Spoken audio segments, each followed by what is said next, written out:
1975 की सबसे controversial movie सालों के बारे में, जिसे मोर देन 10 कंट्रीज में बैन किया हुआ है, जो कि एक दांते डिवाइन कॉमेडी पोएम पर आधारित है। तो इस मूवी को बेसिकली 4 भागों में डिवाइड किया गया है, परंतु मुझे भी नहीं पता ये क्यों किया गया है। तो उससे मारो गोली, हम तो अपनी स्टोरी पर आते हैं। तो स्टोरी स्टार्ट होती है इसके फर्स्ट पार्ट एंटी इन्फर्नो से, जहाँ पर हम 4 बहुत ही नीच बड़ों को बैठे हुए देखते हैं। और इन्हें मैं ये उपाधि क्यों दे रहा हूँ ये आपको आगे पता चलेगा। और ये चारों बड़वे अलग अलग पोस्ट पर विराजमान है, जहाँ पर एक प्रेसिडेंट, एक ड्यूक, एक बिशप और एक मजिस्ट्रेट है। तो मैं आपको बताता चलो कि 1944 में वर्ल्ड वॉर सेकंड के बाद इनको इटली पर हुकूमत मिली थी, जिसके बाद हमें दिखाया जाता है कि ये कैसे स्पिरिचुअल को निभाने के लिए एक दूसरे की कन्याओं से ब्याह कर लेते हैं। फिर हम इन चारों गांडुओं को एक बुक में साइन करते हुए देखते हैं, जिसके अनुसार ये इतने बुरे कांड करेंगे कि इनके बाप भी ऊपर से इनको गालियां बक रहे होंगे, क्योंकि इनका मानना था कि अगर ये ऐसा करेंगे तो ये डेविल के और करीब जा सकते हैं, और ये इनका मोटिव भी था। अरे मरुचूतिया, वो ऐसा भी कभी होता है क्या? जिसे निभाने के लिए ये अपने गार्ड्स की मदद से 4 जवान लोंडों को ढूंढते हैं। उसके बाद ये इन्हें अपनी सिक्योरिटी में रिक्रूट कर लेते हैं, और फिर ये 9 लड़कों को पकड़ के लाते हैं, और फिर उन्हें निवस्त्र होने के लिए बोलते हैं। और जब एक आदमी उनसे बचने के लिए भाग रहा होता है तो वो उसे मार देते हैं शूट करके, और बोलते हैं अभी कहाँ जा रहा है अभी गांडू। और फिर ये 9 लड़कियों को लाकर उन्हें भी नग्न कर देते हैं। फिर हम ईवा की माँ को उसे बचाते हुए ले जाके भागते हुए देखते हैं, जिसके बाद उन 4 बड़ों के सिक्योरिटी गार्ड भी इनका पीछा करने लगते हैं। और यहाँ पर ईवा की माँ समझ जाती है कि वो इनसे नहीं बचने वाले, और दोनों मरने की कोशिश करने लगते हैं, जहाँ पर उसकी माँ तो मर जाती है, लेकिन वो लोग ईवा के पकड़ के उसे बचा लेते हैं। और इस तरीके से अब उसके मेंशन में 8 लड़के और 9 लड़कियां बची हुई थी। तो इस तरीके से इस संस्कारी मूवी का पहला पार्ट खत्म हो जाता है। और चलिए अब सेकंड पार्ट की माँ क्या करते हैं, यानी कि सर्कल ऑफ मैनिएक। और ये पार्ट भी दांते द डिवाइन पोएम पर आधारित है। इस पार्ट के शुरू होते ही हम उन चारों बड़ुओं को 4 नई प्रोस्टिट्यूट को उस मेंशन में लाते हुए देखते हैं, जहाँ पर ऑलरेडी वो 17 गुलाम पहले से ही मौजूद थे। और उन प्रोस्टिट्यूट को वो आदेश देते हैं कि वो सभी एक एक आकर उन 17 गुलामों के साथ उन चारों बड़ुओं को भी गंदी गंदी कहानियां सुनाए,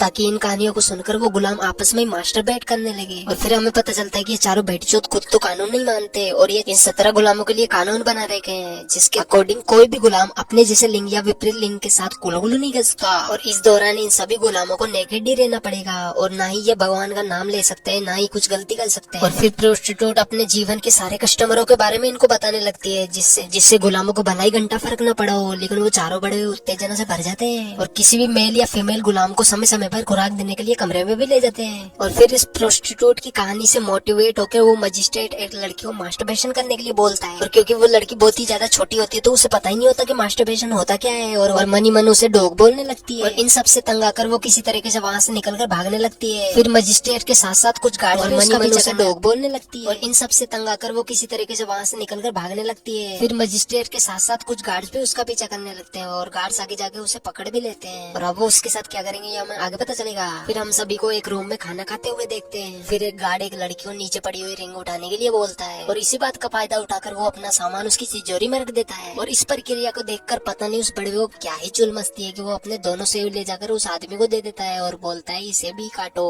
यानी कि समझ रहे हो ना, ये ऐसे वैसी तो निंदे है जिनको कोई भी चलेगा, भले वो मेल हो या फीमेल हो। इसके बाद वो चारों प्रोस्टिट्यूट उन चारों बड़ों से कहती है कि इन्हें मास्टरबेट करने की प्रक्रिया हमें सिखानी ही होगी, क्योंकि हम तो पैदाइशी टीचर हैं। और फिर वो एक डमी लेकर आकर फीमेल गुलामों को उनका हिलाने के लिए बोलती है। और फिर हम उसी लड़की को देखते हैं जिसे मजिस्ट्रेट ने मास्टरबेट करने के लिए बोला था, और उसके भाग जाने के बाद गार्ड्स ने उसे पकड़ लिया था।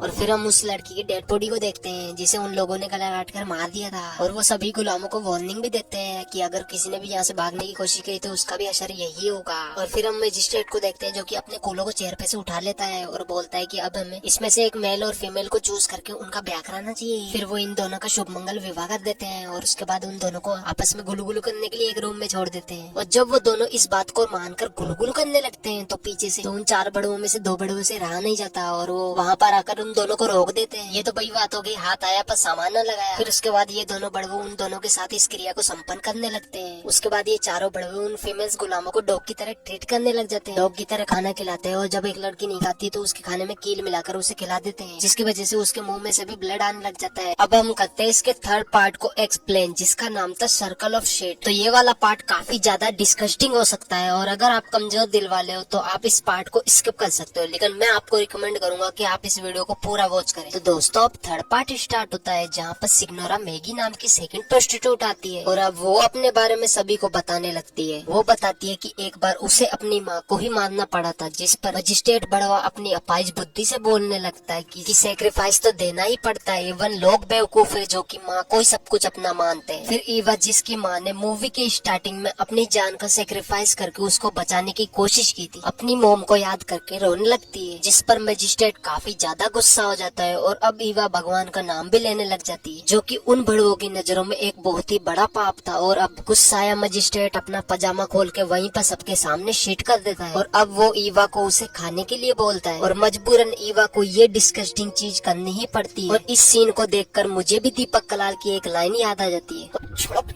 और फिर ये चारों बड़वे रोजाना ही गुलामों को यही चीज खाने को देने लगे और खुद भी खाने लगे। इवन नाश्ते में भी उन्हें यही सब दिया जाने लगा और जो इसे नहीं खाता उसका नाम एक रजिस्टर में लिखा जाता ताकि लास्ट में उसे सबसे दर्दनाक मौत दी जा सके। और यहाँ पर मैं आपको एक्सप्लेन नहीं कर सकता कि ये कितना ज्यादा डिस्कस्टिंग था, जहाँ पर इन चारों बड़वे के दिमाग में भेजा ही नहीं था। और इस तरीके से अब रोजाना ये यही परोसेंगे और इन्हीं को खाएंगे। और इस तरीके से अब ये सेकंड प्रोस्टिट्यूट की बात से इंस्पायर्ड होकर कभी किसी को पहलते या फिर कभी किसी से अपने ऊपर पीस करने के लिए बोलते। और एक रात ये चारों डिक्टेटर अपने सभी गुलामों की बैक देखने लगते, जहाँ पर इनका प्लान ये था कि जिसकी बैक सबसे ज्यादा अट्रैक्टिव हुई उसको ये मार देंगे। जहाँ पर इन्हें एक लड़की की बैक पसंद आ जाती है और ये जब उसको शूट करने के लिए गन चलाते हैं तो उसमें गोलियां ही नहीं होती, जिस पर डिक्टेटर उस गुलाम को बोलता है कि हम तुम्हें इससे भी भयानक मौत देने वाले हैं। इसके बाद वो चारों बड़वे चूतियापंती का प्रदर्शन करते हुए अपने गार्ड्स या फिर गुलामों से मैरिज कर लेते हैं। और फिर एक गुलाम एक डिक्टेटर को बताता है कि इस मेंशन में तुम्हारे रूल्स को तोड़ा जा रहा है, जिस पर वो डिक्टेटर जाके दो लड़कियों को साथ में सोते हुए देख लेता है। इन बड़ुओं के रूल्स के अकॉर्डिंग कोई गुलाम साथ में नहीं सो सकते थे, जिस पर वो डिक्टेटर उन पे गन पॉइंट कर देता है, जिस पर वो लड़कियां उन्हें बताती है कि एक गुलाम और भी है जो कि एक नौकरानी के साथ सोता है। और वहाँ जाकर चारों डिक्टेटर उसे पकड़ लेते हैं। फिर वो चारों शूट करके उस गुलाम को भी मार देते हैं और उस नौकरानी को। और अब वो चारों बड़वे बचे हुए सभी गुलामों को एक शीट से भरे हुए टब में बिठा देते हैं। और यहीं पर ये थर्ड पार्ट भी खत्म हो जाता है। अब हम एक्सप्लेन करेंगे इसके फोर्थ पार्ट को, जो कि है सर्कल ऑफ ब्लड, जहाँ पर हम उन चारों डिक्टेटरों में से एक डिक्टेटर को चेयर पर बैठे हुए देखते हैं और वो अपनी दूरबीन से खिड़की के बाहर बाकी बचे हुए 3 डिक्टेटरों को गुलामों को टॉर्चर करते हुए देखता है। और इन डिक्टेटर्स ने जो 4 गार्ड अपॉइंट किए थे उनमें से 2 गार्ड हमेशा उस चेयर पर बैठे हुए डिक्टेटर को प्रोटेक्ट करने के लिए और बाकी 2 बचे गार्ड उन बाहर वाले तीनों डिक्टेटरों के साथ उन गुलामों को टॉर्चर करेंगे। फिर फर्स्ट डिक्टेटर की बारी खत्म हो जाने के बाद सेकंड डिक्टेटर उस चेयर पर आके बैठता है और बाकी 3 गुलामों को टॉर्चर करने लगते हैं, जहाँ पर वो डिक्टेटर्स मेल के पेनिस को काट देते हैं, फीमेल्स के ब्रेस्ट को काट देते हैं, किसी की आंख निकाल देते हैं और किसी की जबान काट देते हैं। ऐसा करते करते अब लास्ट डिक्टेटर आकर चेयर पर बैठता है और अब वो तीनों डिक्टेटर्स जो कि मैदान में थे एक एक करके सभी गुलामों को मार देते और अपना चूतियापा भरा डांस करने लगते। और फिर हम 2 गार्ड्स जो कि मेंशन के अंदर थे उनको डांस करते हुए देखते हैं और हमारी स्टोरी यहीं पर एंड हो जाती है। आज की इस वीडियो में बस इतना ही दिखा सकता हूँ और इस वक्त ने लटकते हुए तीसरे पाँव से इस वीडियो को लाइक भी कर दीजिए और मुझे आगे दीजिए, क्योंकि इस स्टोरी को सुनाते सुनाते मैं भी लाने की अवस्था में आ चुका हूँ और इस प्रक्रिया को दोहराने के लिए मुझे बाथरूम में जाना ही पड़ेगा।